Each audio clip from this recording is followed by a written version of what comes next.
Menggambar seperti ini sangat mudah caranya. Gambar ini dibuat tanpa menggunakan grid. Mau tahu cara buatnya? Simak video ini sampai habis ya.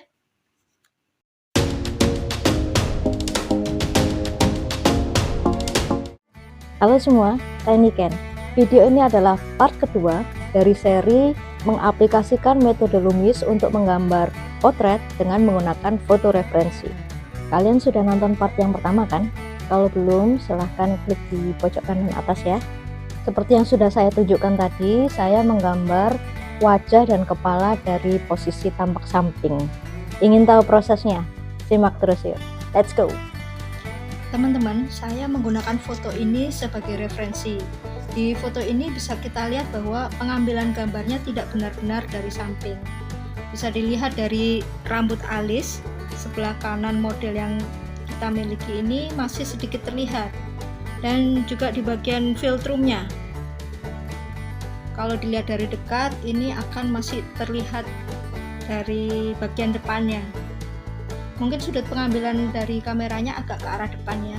Hal ini membuat seakan telinga jadi lebih ke belakang, sehingga bukan pas di tengah. Nah, selain itu kita juga bisa lihat dari sudut kepala modelnya agak mendongak ke atas. Jadi kalau kita tarik garis lurus dari atas telinga hingga ke atas alis, bagian alis, ini akan garisnya membentuk garis yang tidak benar-benar horizontal, tapi agak ke atas. Nah, untuk kondisi semacam ini, metode Loomis yang akan kita pakai itu juga harus disesuaikan dalam membangun konstruksi awalnya. Pertama, buat konstruksinya dulu dengan menggambar lingkaran.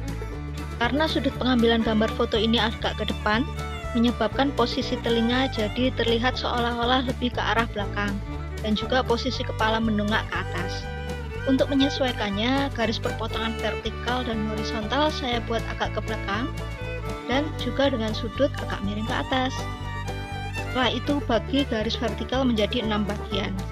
Untuk lingkaran kedua yang lebih kecil bentuknya menjadi elips, karena menyesuaikan posisi telinga yang seakan agak lebih ke belakang.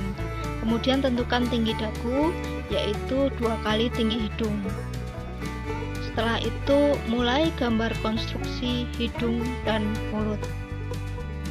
Ada satu hal yang sangat menonjol dari model di foto referensi kita kali ini, yaitu dia punya tulang alis atau torus praorbital yang sangat menonjol dan dahi yang sangat miring. Ciri maskulinnya sangat kentara.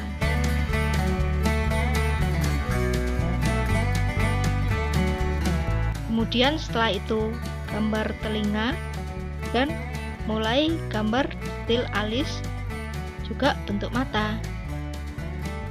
Jangan lupa lubang hidung dan cuping hidungnya.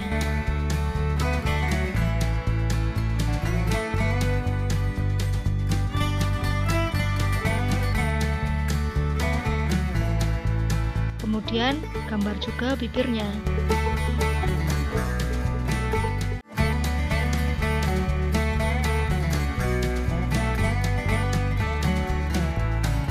Kalau dirasa semua proporsinya sudah sesuai, baru saya arsir tipis seluruh bagian wajah sebagai midtone-nya. Lalu kemudian ratakan dengan tisu. Setelah itu tebalkan kembali bentuk mata, alis, outline hidung, dan juga bibir.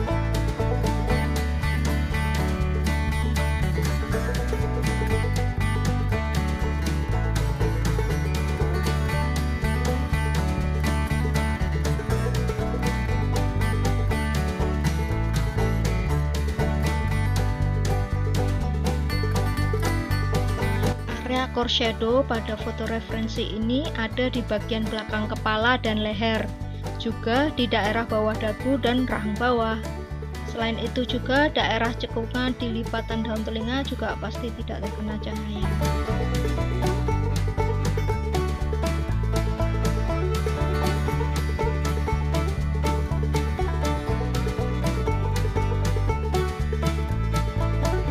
Kemudian selanjutnya adalah menggambar volume rambut.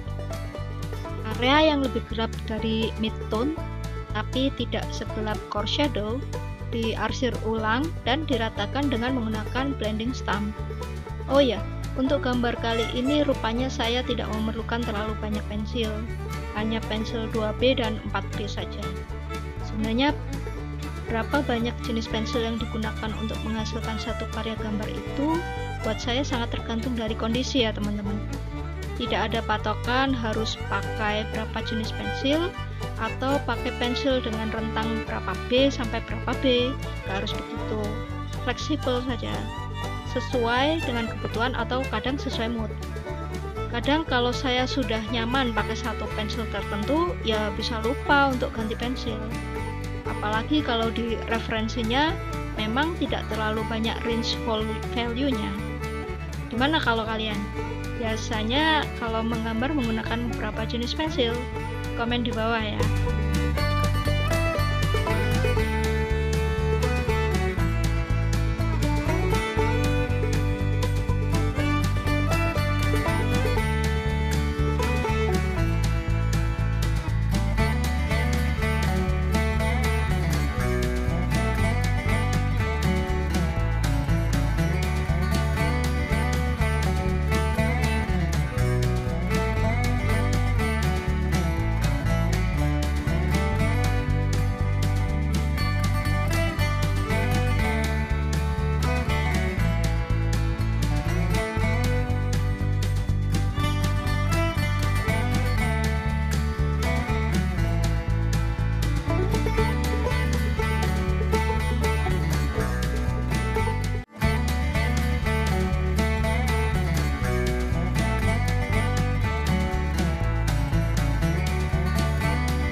Untuk finishing touch-nya, bagian-bagian yang jadi area highlight bisa dihapus agar lebih terang dari midtone, termasuk juga untuk highlight di bagian rambutnya.